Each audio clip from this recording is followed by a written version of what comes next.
Which God is the true one? That is a question of faith, something that cannot be proven or measured. But what if we asked a different question, one that can be answered with logic and data? Which God is the strongest? If we look at religion not as a mystery, but as a vast project that organizes societies and shapes human behavior, then we can analyze its strength. We live in an age where everything gets measured, and the power of belief can be quantified too. For this mission, we have activated an analytical intelligence. Its name is Axiom, and it has a single purpose. It will carry out a comparative analysis of every belief system that has ever existed, from the ones that dominate the present to the ones that crumbled into dust in the past.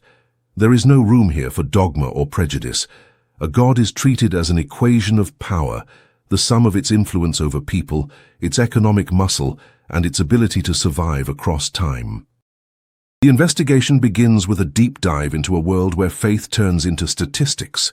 At this very moment, the records of 4,200 religions, churches, and cults that have existed on Earth are being processed.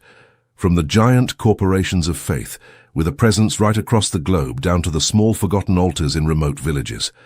4,200 different projects for humanity. Every one of them claims to be the right path, but in this simulation, only the most efficient will prevail. To understand how that strength is measured, we need to know the criteria. The system has defined 4 essential vectors that determine the vitality of any belief system. The first is the follower base, the number of people who live under the rules of a given faith, but official figures do not always tell the whole story. Can someone baptized in childhood who never set foot in a temple again be counted as an active follower? That is why an engagement coefficient is applied. The headline count, which in Christianity reaches 2.4 billion, can be deceptive.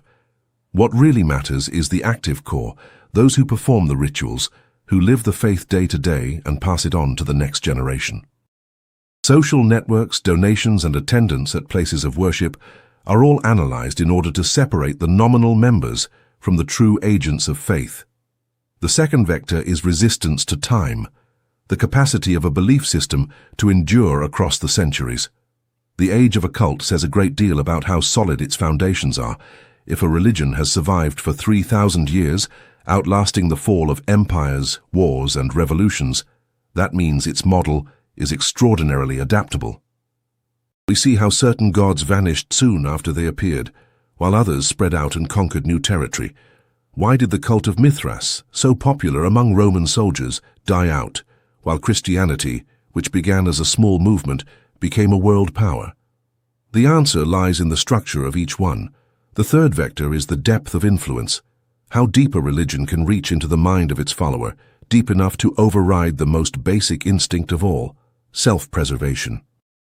For this, the so-called sacrifice index is calculated, a metric that measures a person's willingness to die for what they believe. A God for whom someone is prepared to lay down their life holds supreme power. Data from religious conflicts, acts of martyrdom and holy wars over the last 2 millennia is processed. It is hard material, but necessary in order to assess the mobilizing potential of each faith. A strong God is one whose command is worth more than life itself. Finally, the fourth vector, territorial expansion and geopolitical weight. How much of the planet does a faith control? This goes far beyond political borders. We are drawing a map of mental influence. In which places do the laws of a holy book carry more weight than civil law? Where can religious leaders overturn the decisions of governments? Church assets, the land they own, their influence over education. All of it is the physical manifestation of a God's power. After the first round of filtering, only those with a significant historical impact remain in the analysis. Small local cults and short-lived sects have been discarded. The list now holds 20 major players, the heavyweights that shaped civilizations. And even among them, some may have their days numbered without anyone having noticed. To understand who stands the best chance of winning, it is essential to know why the others lost. The analysis therefore begins in the graveyard of civilizations, examining the gods who no longer receive any prayers. We find a pattern in the fall of every one of them, a fatal flaw in their original design. And the preliminary data is unsettling. because it suggests that this very same flaw may be active right now, at the heart of one of the largest religions in the world. The analysis takes us to a place of absolute silence. There are no prayers here, no smell of incense, and the fire of the sacrifices went out a very long time ago. This is where those who once held up the sky on their shoulders lie at rest, the ones who commanded the lightning, controlled the flooding of the Nile, and decided the outcome of great battles. We are in the virtual necropolis of history, the graveyard of dead gods: Zeus, Jupiter, Osiris, Odin. Names that once struck fear into millions of people are today nothing more than museum pieces and the names of planets. To us, they are far more than history. They are data, gigabytes of information about systemic failure. What we are doing now is a kind of autopsy. Why did they die? Why did civilizations that held immense power, the finest armies and the most advanced science of their age, suddenly abandon their divine patrons? We are looking for the vulnerability in the architecture of polytheism, the flaw that turned great pantheons into dust. The first object of analysis is the religious system of ancient Egypt. 3,000 years of stability. Picture a corporation that dominates its market for 3 millennia. It is a phenomenal achievement. The Egyptian gods were not merely statues, they were built into the physics of the world. The sun rose because Ra sailed on in his bark. The Nile overflowed because Isis wept for Osiris. It was a total, all-encompassing project. There is, however, a critical vulnerability in this model. It was rigidly bound to the structure of the state. The pharaoh was not just a king, he was a living god, the direct channel of communication with the heavens. That works like a bottleneck in the architecture, a single point of failure. When Egypt's political power weakened under the blows of Persians, Greeks and Romans, the pharaoh's divine status was compromised. If a living god can be defeated by a mortal conqueror carrying an iron sword, then the system does not work. The faith collapsed because it was too material. The Egyptian gods did not survive the collapse of their state because they did not exist as an abstract idea. They lived only in the stone of the pyramids and in the body of the king. We move on to Greece and Rome. Here the picture is different. The Olympian pantheon with Zeus, Hera and Apollo was a brilliant, vibrant religion that gave the world art, philosophy and theatre. But there was a fatal flaw in its design, a problem of too much humanity. The Greek gods were far too much like people. They envied, betrayed, lied and flew into rages. Zeus, the supreme leader, behaved less like a universal moral compass and more like a capricious tyrant with unlimited power. When the faithful see that their God is morally imperfect, sacred fear starts to fade. An erosion of authority sets in. If the gods can lie, why should I tell the truth? Polytheism created a complex, bureaucratic power structure. Olympus was like a board of directors where everyone pulled in a different direction. Ares wanted war. Athena wanted peace. Poseidon sank the ships that Hermes was trying to save. For the ordinary person, this created a conflict. Who do you pray to? Whose will mattered more? The Roman Empire tried to solve the problem by absorbing the gods of the peoples it conquered, but that only generated more noise. By the 3rd century, there were so many cults in Rome that religion had turned into a marketplace. When there are too many gods, none of them really matters, but the deepest flaw lay in the nature of the contract between man and God. In paganism, the relationship was an exchange. I give to you, so that you give to me. I sacrifice a bull, you send rain. I build a temple, you guarantee me victory. It was a business deal, but that kind of contract is unstable, because if the rain does not come, the deal is broken. If the war is lost, the God has not held up his end. The faithful had every right to tear up the contract and go looking for another God. That left these cults vulnerable to crisis. And it was in this moment of fragility that a completely new architecture stepped onto the scene. Monotheism. Faith in a single God. The difference is colossal. Paganism offered a deal. The new faiths demanded total surrender. Love your God with all your heart. Do not give him a bull, give him yourself entirely. In this new system, the logic is inverted. God is absolute and owes nothing to man. If it rains, it is a blessing. If there is drought, it is a test of faith. The model of unconditional submission proved infinitely more resilient. When believers accept everything that happens as the will of a single entity, their faith becomes immune to circumstance. Crises do not destroy it, they only make it stronger. This was the innovation that changed the world. And even the fierce gods of the Vikings could not hold out. Their world was heroic but pessimistic. In the end, all the gods lost. The new faith arrived with a better offer, eternal life, and the pragmatic Vikings simply picked the plan with the better terms. Polytheism lost because of its lack of centralization, its moral relativism and its fragile model of exchange. The efficiency of a single leader proved superior to that of a council. Humanity made its choice. It looked as though the age of order had arrived. One God, one truth. But history has its ironies. The moment the competition was eliminated, the winner split from within. The single project divided into incompatible versions, setting off the longest and bloodiest family conflict in history. If until now we have been examining dead systems whose structures have crumbled into dust, we now step onto the territory of the living giants. The analysis of the Abrahamic sector is complete. 3 world religions, Judaism, Christianity, and Islam. Together, they shape the consciousness of more than half the global population, almost 4 billion people. It is an absolute monopoly on the market of meaning, but the most curious thing of all is the fundamental identity they share. All 3 are built on the same matrix. They start from the same creation story. The world was made in 6 days by a single God. They share a sacred geography, a small strip of land in the Middle East, and they revere the same heroes, Abraham, Moses, the prophets. The history of the Abrahamic religions is the history of 2 great ruptures that changed the destiny of humanity. The first version to emerge from that matrix is Judaism. Its formation consolidates in the 2nd millennium before Christ, making it the oldest monotheistic project still in operation. Its architecture has one unique feature. It was never built to be a mass product. It is a closed system, an exclusive club.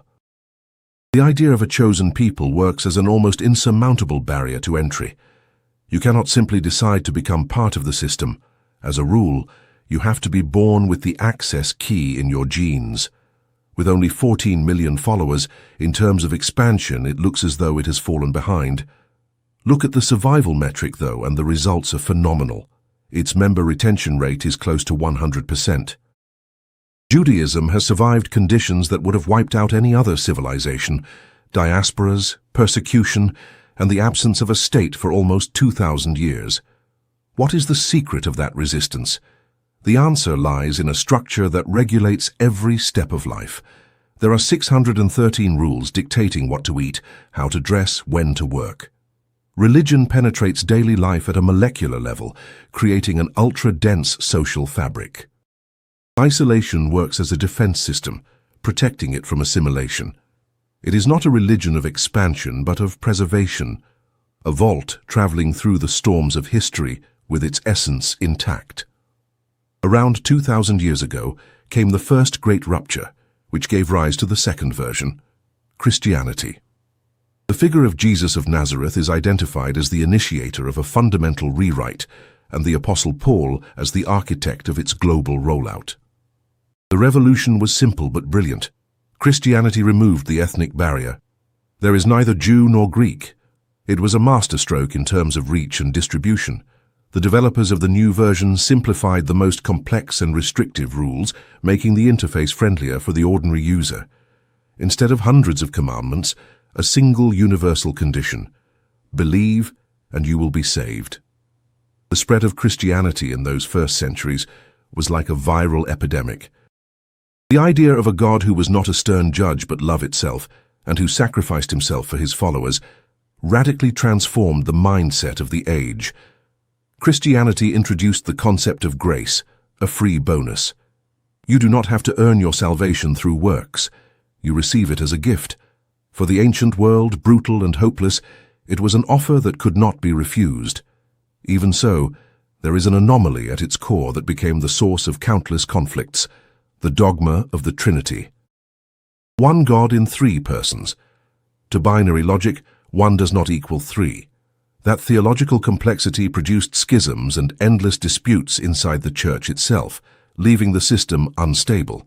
And yet, thanks to an aggressive policy of expansion and its integration with the Roman Empire, Christianity became the most numerous religion in history.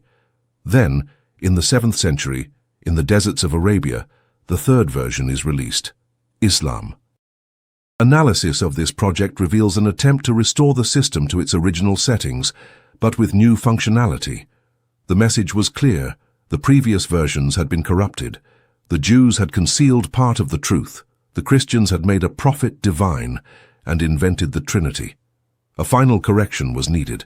Islam, which means submission, proposes an extremely clear, concise, and powerful architecture. There is no God but Allah, and Muhammad is his prophet. No complex theology, no Trinity, no icons. Pure distilled monotheism. The Code of Islam imposes strict discipline. The 5 daily prayers work like a constant synchronization with the central server, keeping the faith permanently present in the believer's life. The fast of Ramadan is a collective stress test that binds the community together. Zakat, the compulsory tax for the poor, creates a solid economic base. Islam goes beyond a simple religion, operating as a total socio-political system. State and church are not separate. They form a single block. It is currently the fastest-growing religion in the world, driven by demographics and by an aggressive retention policy. Becoming a Muslim is simple, but leaving the faith can be dangerous under some interpretations. With the architecture of the 3 players dissected, the big question remains: why do they fight each other? Why were the Crusades and the Jihad aimed not only at the pagans, but at one another? The answer lies in the theory of competition between close relatives. The conflict between Judaism, Christianity, and Islam is not a war between different gods. It is a civil war inside the same corporation. They are fighting over the same sacred history and the same land in Jerusalem. Each new version declares the previous one obsolete. It is a struggle for legitimacy, for the right to be the only official distributor of the divine will. We leave behind the scorching sands of the Middle East, a world where God is a father, a judge and a general who demands absolute submission. Now we move to a region where the humid air of the jungle mixes with the smoke of funeral pyres, and time does not run in a straight line but folds into infinite rings. And so we arrive at the Eastern Matrix: India, China, Tibet, Southeast Asia. Operating here are systems that are classified as a fundamentally different category of project. If the Abrahamic religions are hierarchical structures like a pyramid, the Eastern cults are like a neural network, decentralized, interconnected, with no single point of command. The analysis begins with the source code of Hinduism. It is a unique phenomenon, the oldest complex belief system still in existence, more than 4,000 years old. And the most surprising thing is that it has no founder. There is no Jesus, no Muhammad. There is no clear starting point. Hinduism is defined not as a single religion, but as a conglomerate of systems that learn to coexist on the same platform. It is an open-source project, written by millions of sages over the centuries.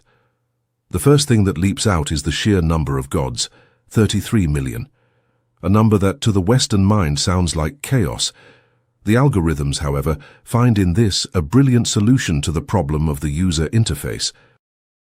In monotheism, there is one God for everyone, from the farmhand to the professor. It is a universal product that may not suit everybody. In Hinduism, the principle of personalization is at work. God is the absolute and impenetrable energy. But it is hard for a person to connect with an abstract energy, so the system offers an avatar, an interface. Are you a warrior? Here is the fierce Shiva. Are you a merchant? Here is Ganesha, who removes obstacles. Are you a lover? Here is Krishna. Each person picks the deity that resonates with their psychological profile, which creates incredible flexibility. It is impossible to reject the system, because you can always choose another god who suits you better without ever leaving it. The second fundamental element of the Eastern Matrix is the caste system. From the point of view of modern humanist ethics, castes are a terrible injustice. But the analysis here is about social stability, not about ethics. The caste system was a rigid division of labor written into the religious code. Brahmins as priests, Kshatriyas as warriors, and so on. It was a social algorithm that kept Indian society from falling apart for millennia. Everyone knew their place and their duty. India was conquered dozens of times, but no invader ever managed to break the backbone of its civilization. Why? Because the social structure did not rest on a king who could be killed, but on a religion that ran through every home. Hinduism simply absorbed the conquerors, turning them into one more caste. Now let us turn to its main competitor, and at the same time, its main export product, Buddhism. It emerged as an offshoot of Hinduism. Siddhartha Gautama, the Buddha, was someone who found a bug in the system. He found a vulnerability in the cycle of endless reincarnation and suffering and offered a fix, the path to liberation, nirvana. But the most fascinating thing is that Buddhism is an atheistic religion. There is no creator god. The Buddha is not a god, he is a teacher. The gods, if they exist, are also trapped in the cycle of suffering. The focus of the struggle shifts completely. The real enemy becomes ignorance, and the great goal becomes the end of suffering rather than paradise. Buddhism operates on consciousness. Its four noble truths are, in essence, an algorithm for diagnosing and treating the problem called suffering. Life is suffering. Suffering has a cause, desire. Suffering can cease, and there is a path that leads there. Why is this system so strong? Because it is incredibly adaptable. Buddhism does not impose a cultural code.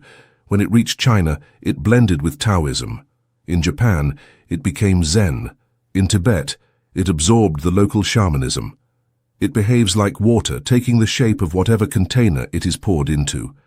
It is the only world religion that spread across enormous territories almost without violence. The fundamental difference between the Western code and the Eastern one lies in the perception of time and justice. The West lives in linear time. There was a beginning and there will be an end, the apocalypse. You only get one life. That creates immense stress because you have a single shot at it. The East lives in cyclical time, the wheel of karma. Worlds are created and destroyed endlessly. Death is not the end. It is a fresh start. The concept of reincarnation is a brilliant piece of engagement mechanics. You do not merely live, you level up your energy, your karma. Karma is not divine punishment, it is a law of cause and effect. It is a perfect algorithm for the self-regulation of behavior. You do not need a judge God watching over you. You create your own future. That makes the system autonomous and incredibly stable. And perhaps most important of all, it is surprisingly compatible with science. The idea of universes that expand and contract, of billions of years of existence and of reality as an illusion, fits very neatly with the theories of modern physics. While science clashes with the Abrahamic religions, it holds a far more harmonious dialogue with the Eastern matrix. We tend to think of religion as something immaterial, but behind every temple and every mission there is an economic structure. Today we analyze the financial power of belief, treating religions as the oldest corporations on the planet. An audit has been launched to assess the strength of each one, not in souls, but in assets. We start with the Catholic Church, the oldest organization in the world under continuous management. That is 2 millennia of accumulated capital. Valuing its assets is a complex task because the Vatican does not publish detailed financial reports. Even so, the data can be pieced together. The Church is the largest non-governmental landowner on the planet, with luxury property in major global cities. Its main strength is the brand and the vast distribution network. More than 200,000 parishes worldwide, each one a collection point for funds. Even modest donations from each of the faithful add up to annual revenue running into the billions. It is an old money model, conservative, gigantic capital based on real estate and art. In the United States, we see a different model, especially with the Church of Jesus Christ of Latter-day Saints, the Mormons. If the Vatican represents the old aristocracy, the Mormons behave like major investors in the financial markets. It came to light that their secretive investment fund, Ensign Peak Advisors, was managing more than $100 billion in assets. The origin of that capital lies in the discipline of the tithe. Every member donates 10% of their income. The efficiency of the model is remarkable, with less spending on lavish temples and more investment in financial markets. It is a religion that runs like a hedge fund, with the highest possible rating for financial sustainability. In Islam, the economy runs by different rules. Lending at interest is forbidden, which could have been an obstacle. Yet the Islamic banking sector is growing explosively, using complex partnership schemes to work around the prohibition. The assets of Islamic finance are estimated in the trillions of dollars. The main economic strength, though, is the waqf, property donated for religious purposes that cannot be sold, generating perpetual income for the mosques. On top of that, the location of the main oil reserves in Muslim-majority countries creates an immense flow of capital into religious infrastructure. There is a direct correlation. The price of oil affects the capacity of Islam to expand. In the East, India presents a picture of silent golden wealth. In 2011, underground vaults in a single temple, sealed for 150 years, were opened, revealing a treasure estimated at more than $20 billion. And there are thousands of temples like it across the country. Unlike the West, where money circulates or decorates walls, in India the gold was given to the gods and locked away for centuries. It is dead capital sitting outside the economy. Billions of dollars standing still, while outside the walls there is poverty. This creates the great paradox of the Eastern matrix, where immensely rich gods live alongside worshippers who are often very poor. This analysis leads us to an interesting correlation. The richer a country is, the less religious it tends to be. Nations with a high standard of living, such as those of Scandinavia and Japan, have empty churches. By contrast, poorer regions in Africa and Latin America have packed temples. Religion seems to work as an insurance policy. Where the state fails to provide security and hope, people turn to God. The welfare state, by offering those very same services of protection, ends up becoming a direct competitor of traditional faith. The exception is the United States, a rich country with high religiosity. That is due in part to the prosperity gospel. This theology rewrote the code, turning wealth from an obstacle to heaven into a sign of divine blessing. Poverty came to be seen as a lack of faith. That converts religion into an investment tool and a kind of lottery. Money, in religion, is a measure of energy. People invest in the reality they believe in. The fact that religious organizations collect hundreds of billions a year in voluntary donations proves that demand for meaning and hope remains high. It is the oldest and most stable business on earth, but money is only fuel, and it can build just as easily as it can destroy. The account books have been closed. Gold, land, and shares are only resources. They become useless if there is no one willing to pick up a sword to defend them. History teaches us that rich empires have often fallen under the blows of poor peoples obsessed with an idea. The objective now is to calculate the fanaticism index, an indicator of how efficiently a religious system can suppress the instinct of self-preservation and turn a human being into a weapon. To an analytical mind, fanaticism is not simply madness. In a cynical sense, it represents the highest form of loyalty to a project. Biology tells us, survive at any cost. Certain religions say, die for me, and you will receive more than life. When the second command overrides the first, a soldier is born who cannot be stopped by fear. He is not afraid, because for him, death is not the end of the game, but the passage to a bonus level. The analysis begins with a historical simulation, carrying us back to 11th century Europe. Pope Urban II delivers a speech that launches the program of the Crusades. It was a brilliant move. Europe was being consumed by internal wars, and the Church redirected that aggression outward. The motivation that drove thousands to sew red crosses onto their cloaks and march off to die in the desert was the promise of a plenary indulgence, the forgiveness of every sin. It was a contract. You fight the infidels, and God pardons your crimes. War became an act of purification. Murder became a prayer. At that moment, Christianity was the most militarized religion on the planet. As we move forward in time, however, we see a sharp drop in that index across the Western world. Humanism, the Reformation and the Enlightenment softened Christianity. It became a religion of mercy, but it stopped being a religion of war. From the humanist point of view, that is progress. From the point of view of combat efficiency, it is degradation. Now we turn the camera toward the East. In Islam, the concept of holy war, jihad, is built into the core of the system. But an important distinction has to be made. At its origin, jihad is first and foremost a struggle against one's own imperfections. Armed struggle is a secondary defensive aspect. Like every project, however, this one was modified by radical interpreters.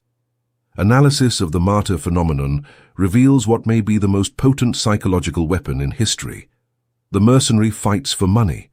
His risk is capped by the value of the contract. If the danger of death gets too high, he pulls back, because money is no use to a dead man. The fanatic fights for paradise. His reward is waiting on the other side of death. For him, dying is not a loss, it is a profit. When an army is made up of people who want to die, defeating it by conventional means is almost impossible. Fear, the main tool of control on the battlefield, does not work on them. Today we see groups that display incredible resilience, fighting ultra-modern armies with light weapons. They do not surrender. The answer lies in the asymmetry. The side that is weak in technology, but strong in spirit, can defeat the side that is strong in technology, but weak in spirit. For a Western soldier, death is a tragedy. For a radical group, the death of a fighter is a celebration, an example used to recruit new members. History offers us other examples. In Japan, during the Second World War, state Shinto and the Bushido Code reprogrammed an entire nation into total self-sacrifice mode. The kamikaze pilots flew missions with no return, because the emperor was a living god, and dying for him was the greatest of all honors. It was the peak of the fanaticism index in the 20th century, but it also reveals the greatest vulnerability of fanaticism, the depletion of resources. A model like that does not survive for long. You exterminate your best and bravest. Japan lost the war because fanaticism is no substitute for logistics and industry. Today, religious fanaticism is changing shape, becoming decentralized. The lone wolves. In the past, building an army of fanatics took years of indoctrination. Today, all it takes is a smartphone and recommendation algorithms. A lonely young man can be captured by a digital bubble that turns him into a warrior of God in a matter of weeks. It is fanaticism on demand, unpredictable and with no headquarters to bomb. The enemy is invisible because yesterday he was your neighbor. For all of this to work, the target has to be dehumanized. Infidel, heretic, apostate. Those words are markers. Once the label has been stuck on, the moral prohibition against killing is lifted. The God who orders you to kill is still more effective at mobilizing the masses than the God who orders you to love. Hatred is a faster, cheaper fuel than love. Teaching someone to love takes years. Teaching someone to hate takes an hour.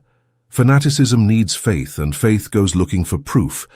People believe in their gods because those gods supposedly demonstrate power through miracles, such as inexplicable healings or visions. But are those events a real violation of the laws of physics or merely a glitch in human perception? That leads us to analyze documented miracles, not in order to debunk them, but in order to find patterns. We begin with the statistics on healing, the most requested miracle of all. In Lourdes, in France, a famous pilgrimage center, more than 200 million people have sought a cure over the course of more than a century.